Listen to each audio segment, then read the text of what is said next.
Good morning everyone. आज हामी यहाँको सर्वे गर्छौँ। यहाँ हाम्रो ग्राभल फ्लसिङ हो। यो चाहिँ यहाँ पाइप बस्छ होइन।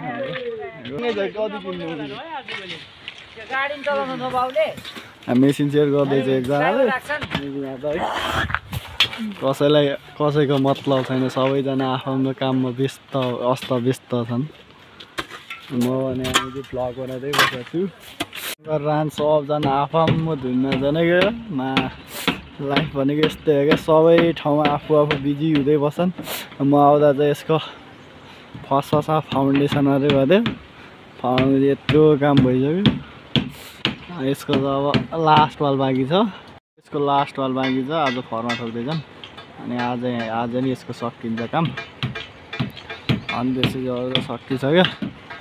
अनि मलाई त यसको बारेमा फर्स्टमा यो रडको डायमिटर पनि थाहा थिएन कि। म यो कुन रडको डायमिटर कति हो, कुन डायमिटरको रडहरू हुन्छ त्यो नि थाहा थिएन कि कलेजमा पढ्दा। अनि त्यसपछि सिधै यहाँ आएको है। तर सोध्न चाहिँ कसैले सोधेन। तर मैले चाहिँ लेबरहरू काम गर्ने मान्छेहरूसँग सोधेर अनि मलाई एउटा जेरो नलेज थियो क्या मलाई यो उसको बारेमा। मलाई त केही नि थाहा थिएन है। फर्स्ट वर्ष यस्तो गाह्रो भयो। अनि त्यसपछि मैले दाइहरूलाई सोध्थेँ कि दाइ यो कति डायमिटरको रड हो, यो कुन बार हो, यो के हो, रडको बारेमा सोध्थेँ। अनि त्यसपछि मलाई त्यो टेप पनि नाप्न आउँदैन थियो कि राम्रोसँग। लाइफ भनेको यस्तै हो क्या। मैले 1 दिन गऱ्यो, 2 दिन गऱ्यो, 3 दिन गऱ्यो, त्यो आफै बानी पर्छ कि। अहिले त म अब जे जस्तो सोधेर आउँछ कि उसको बार बेन्डिङको बारेमा। बिस्तारै सिक्दै जाँदो रहेछ बिस्तारै। कामहरू अहिले आफ्नो सबैजना गरिरहेछन् है मस्तले।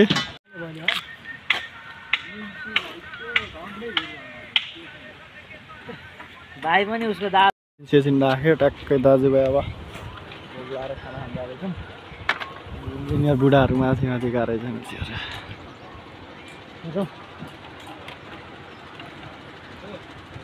चलो ट्याक्कै खाना खाएर आउँछौँ दाजुभाइ। ट्याक्कै त्यसपछि लेभल हेर्नुपर्छ खाना खाना ट्याक्कै है गाइज। यहाँ ट्याक्कै फर्स्ट आउँछ। यहाँ ट्याक्कै यहाँ सामान हुन्छ। यहाँ प्रिन्टर मेसिन छ। अनि ट्याक्कै यहाँ मेरो खाप्चो राम्रो होस् नहोस् यहाँ ऐना चाहिँ छ एउटा। अनि यहाँ ब्रस यहाँ मेरो कपडाहरू, यहाँ मेरो बेड, यहाँ मेरो चक्लेटको खास्टाहरू। यत्तिको हुनुपर्छ केटाहरूको रुम भनेको। यत्तिको भइरहनु मजै आउँदैन होइन। अब वाइफाई यहीँ छ। एकजना यहाँ यो उसको बेड हो। फोर पार्ने चाहिँ उयो ब्लगर हो। यहाँ यो म सुत्ने बेडमा यहाँ थोरै छ होइन। यहाँ धेरै छ नि त। धेरै खान्छ नि त चक्लेट। म त चक्लेटै खाँदैन। आएर बाबाको सम्झनामा बाबा लिएर आएको छु। बाबा मसला पनि यतिकै फालेको छ। काम गर्दा यस्तो नि हालत आउँदो रहेछ। बुढै जुत्ता छन्। यत्तिको रुम भएन नि त। केटा छोरा मान्छेको मतलब अलि होस् न रुम नि राम्रो कसले बनाउँछ। केटी मान्छे भयो छोरी मान्छे भयो रुम राम्रो हुन्छ। केटा मान्छेको यत्तिको हुनै पऱ्यो नि होइन। कुन चाहिँ जसरी सफा गर्नुपर्ने छ आज।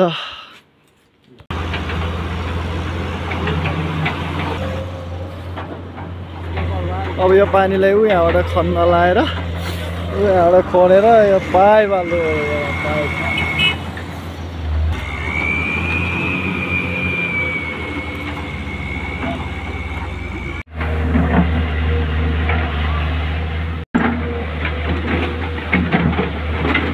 अहिलेको स्थिति यस्तो छ है।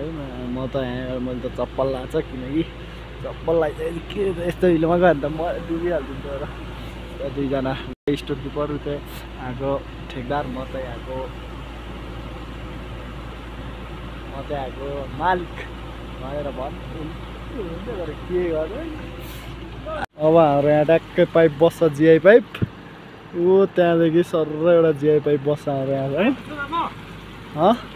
त्यो मर्ने मन लाग्यो क्या। अब मऱ्यो भने फेरि यहाँ तपाईँलाई कसले घर पुऱ्याइदिन्छ। बिचरा घरमा छोराछोरीहरू होलान्।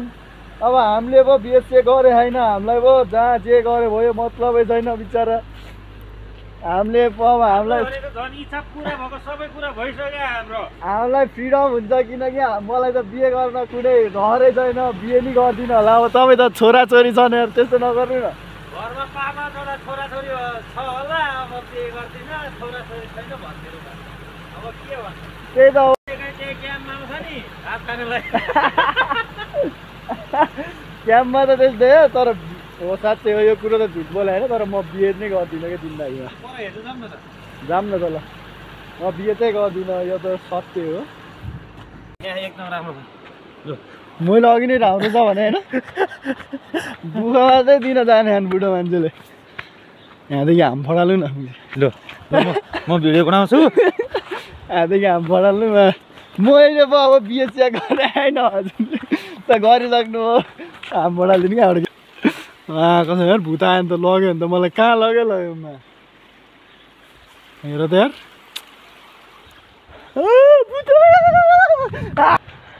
त्यो दाइ त्यहाँ पुगिसक्यो डरले त्यो दाइ लास्टै डर मान्छ क्या अनि पानी पर्ला जस्तो भयो क्या अनि ग्यासलाई भित्र राख्नुपर्ने छ ऊ त्यहाँ पानी पर्ला जस्तो हो क्या अनि त्यही भएर मेसिनलाई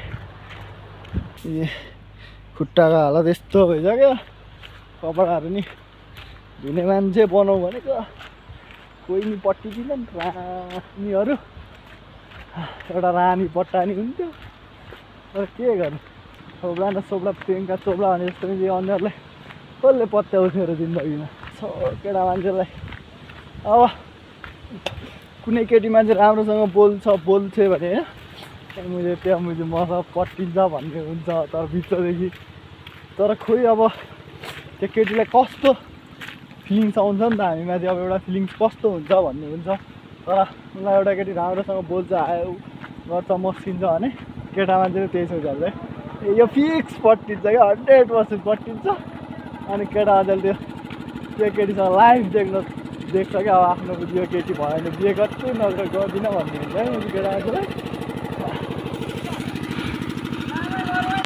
पानी सानी आउँछ भने मेसिन भित्र राखेको ल पानी नै आएन अब ट्याक्कै क्युब सिप खोलिसकेँ अब यो क्युबहरूलाई क्युब सिप बनाए पानी परेछ भनेर म यहाँ बसिरहेको छु होइन मान्छेहरू त ढलान गरिरहने यस्तो पानीमा नि मेसिनले ढलान हालिरहने हाफ पर्सेन्ट त भइसक्यो राति त भइसक्यो सक्यो हाम्रो नि त्यो होटलतिर खाजा लिने होइन क्या तर छोरा मान्छे भइसकेपछि है छोरा होस् या छोरी मान्छे होस् आफ्नो घर छोडेर काम गर्न आइसकेपछि जस्तो सुकै काम नि गर्न सक्नु पर्दो रहेछ है इन्जिनियरहरूको त मुला इन्जिनियरहरूले त साइन गर्ने मात्रै हो इन्जिनियरहरूको त काम भनेकै बिल बनाउने साइन गर्ने हो तिनीहरूलाई त मस्त लाग्यो हाम्रो सिभिल इन्जिनियरको त फिल्डमा जाऊ खट्या छ काम गरौँ पढ्नुपर्ने रहेछ look at the view guys आजको